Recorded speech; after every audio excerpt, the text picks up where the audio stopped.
அந்தோ கல்வாரியில் அருமை இரட்சகரே சிறுமை அடைந்தே தொங்கினார், சிறுமை அடைந்தே தொங்கினார். தந்தை, மைந்தன், தூய ஆவியின் திரியேக நாமம் நம் அனைவரையும் ஆசீர்வதித்து காப்பதாக. ஆமென். கிறிஸ்து இயேசுவுக்குள் எனக்கு அன்பான இறை மக்களே, உங்கள் யாவரையும் இறைமகனாம் இயேசு கிறிஸ்துவின் நாமத்தினாலே அன்போடு கூட வாழ்த்துகிறேன். இந்த நாள் உலக வரலாற்றினுடைய மிக மிக முக்கியமான நாள். அநேக துன்பங்களை, கஷ்டங்களை, பாடுகளை, பொருளாதார நெருக்கடிகளை, வேலை இழப்புகளை, வேலையில்லா திண்டாட்டத்தை, பொருளாதார நெருக்கடியை பல வகையில் நாம் கடந்த ஆண்டுகளில் சந்தித்து வந்து கொண்டிருக்கிறோம். ஒரு நாடு நன்றாக அமைய வேண்டும், இருக்க வேண்டும் சொன்னால் அங்கு இருக்கிற வாலிபர்களுடைய கூட்டமைப்பு தான் மிக மிக அவசியமாக இருக்கிறது என்பதை பல அறிஞர்கள் கூறியிருக்கிறார்கள். அவ்விதமாக இன்றைய நாள் இந்த நாட்டினுடைய தலையெழுத்தை தீர்மானம் செய்யக்கூடிய ஒரு நாள். வாக்களிக்கின்ற உரிமை, அந்த தீர்மானத்தை நிறைவேற்றுகின்ற ஆற்றல் என்கின்ற வாக்களிக்கின்ற உரிமையை கடவுள் நம் அனைவருடைய கைகளிலே கொடுத்திருக்கிறார்.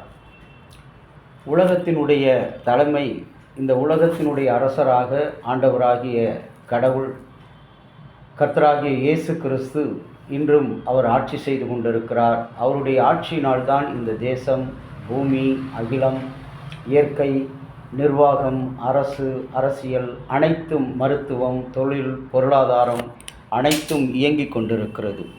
அவர் சித்தம் வைக்கவில்லை என்று சொன்னால் ஒரு காரியமும் செயல்பட முடியாது. ஆகவே அதற்கு ஆதாரமாக இன்றைய நாளிலே இந்த தேர்தல் என்ற சிறப்பு தியானத்தை மையப்படுத்தி 1 தீமோத்தேயு 2ஆம் அதிகாரம் 1 முதல் 6 வசனங்கள், எல்லா மனுஷருக்காகவும் விண்ணப்பங்களையும் ஜெபங்களையும் வேண்டுதல்களையும் தோத்திரங்களையும் செய்ய வேண்டும்.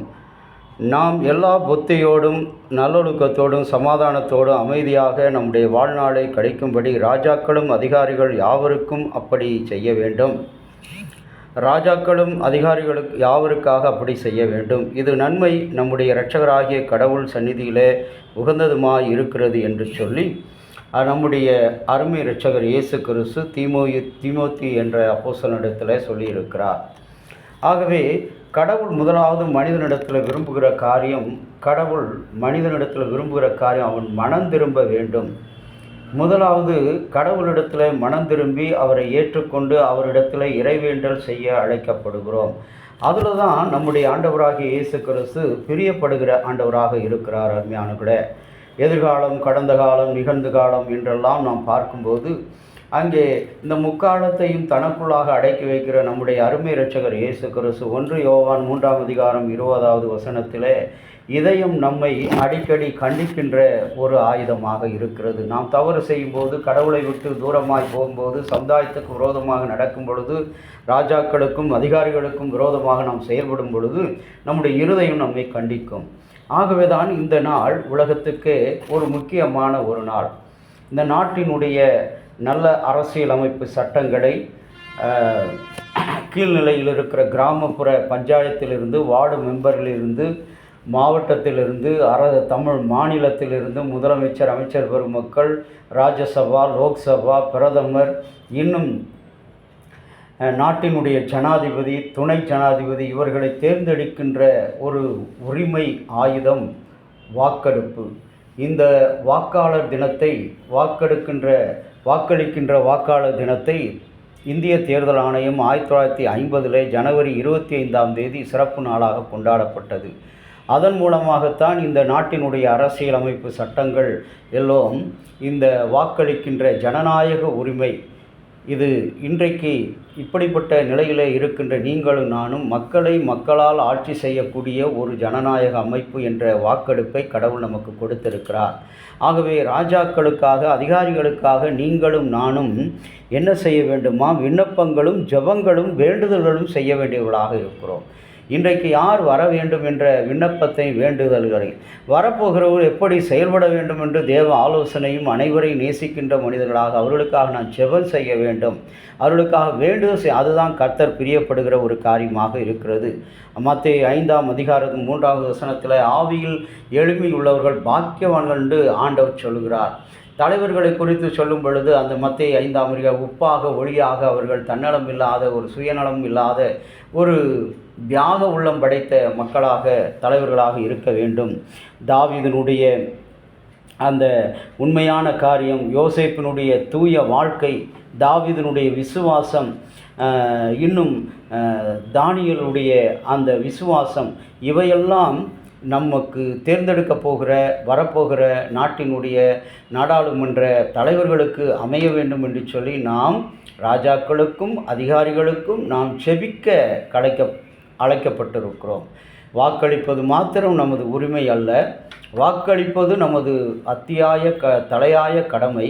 ஆனாலும் அவர்களுக்காக செபிக்க வேண்டும், இறைவேண்டல் செய்ய வேண்டும், ராஜாக்களுக்காக, அதிகாரிகளுக்காக. அப்படி ஜெபிக்கும் பொழுது கர்த்தர் இந்த நாளிலே பிரியம் கொள்ளுகிற ஆண்டவராக இருக்கிறார். நம்முடைய தேர்தல் சமாதானமான முறையில், இன்றைய நாளில் நடைபெறுகிற தேர்தல் சமாதானமான முறையில், வன்முறையின்றி, கலவரமின்றி, எந்த போராட்டமின்றி, அனைத்து இடங்களிலும் சமாதானமாய் தேர்தல் நடைபெற வேண்டும். பணி செய்கிற அந்த அலுவலர்கள், அதிகாரிகள், காவல்துறை அதிகாரிகள் அனைவருக்கும் கர்த்தர் நல்ல ஞானத்தை, புத்தியை கொடுக்கணும். வாக்களிக்கின்ற வாக்காளர்கள் அனைவரும் அவர்களோடு இணைந்து இந்த தேர்தலை அமைதியாக நடத்தி நல்ல ஒரு தலைமைத்துவம் அமைய வேண்டும் என்று சொல்லி ராஜாக்களுக்காக, ஆசாரியர்களுக்காக சகலவிதமான வேண்டுதல் விண்ணப்பங்களோடு நாம் செபிக்க இந்த நாளில் அழைக்கப்பட்டிருக்கிறோம். ஆகவே தான் இந்த நாள் கர்த்தருடைய பார்வையில் சிறந்த நாள், விசேஷமான நாள். கர்த்தர் உன்னிலே என்னிலே பிரியப்படுகிற ஒரு அற்புதமான ஒரு நாள். இந்த நாளை நாம் கர்த்தர் கரத்தில் ஒப்பு கொடுத்து இந்த இந்தியா முழுவதும் வருவிக்கின்ற, நடந்து கொண்டிருக்கிற, நடைபெறப் போகிற அந்த தேர்தலில் கர்த்தர் பிரியங்கொள்ளுகிற வகையில் கர்த்தருடைய சமூகத்தில் ஆண்டவரை நோக்கி பார்ப்போம். அன்புள்ள ஆண்டவரே, இந்த நல்ல நாளுக்காக நன்றி செலுத்துகிறோம். நாடாளுமன்ற தேர்தலில் ஈடுபடுகிற அதிகாரிகள், அலுவலர்கள், காவலர்கள், ஆண்டவரை வாக்களிக்கிற வாக்காளர்கள், வாக்குச்சாவடி மையங்கள் அனைத்தும் சமாதானமாக, நேர்மையான முறையில், உண்மையாக, ஆண்டவரை அமைதியாக, ஆண்டவரை நாங்கள் எங்களுக்கென்று நியமிக்கப்பட போகிற ராஜாக்களுக்கும் அதிகாரிகளுக்கும் நாங்கள் ஆண்டவரை ஜெபம் செய்கிறவர்களாக, அவர்களுக்காக மன்றாடுகளாக இந்த நாளை கொடுத்திருக்கிறீர். நாங்கள் செபிக்கிறோம், எல்லாவற்றையும் நடத்தி தாரும். இறைமகன் இயேசுவின் வழியாக வேண்டுகிறோம் நல்ல பிதாவே, ஆமேன். தந்தையாகிய கடவுளின் அன்பும் மைந்தராகிய இயேசுனுடைய அருளும் பரிசுத்த ஆவியினுடைய நல்ல உறவும் பாதுகாப்பும் பராமரிப்பும் நம் அனைவரோடு இன்றும் சதா காலம் கூட இருந்து ஆசீர்வதித்து காப்பதாக. ஆமேன்.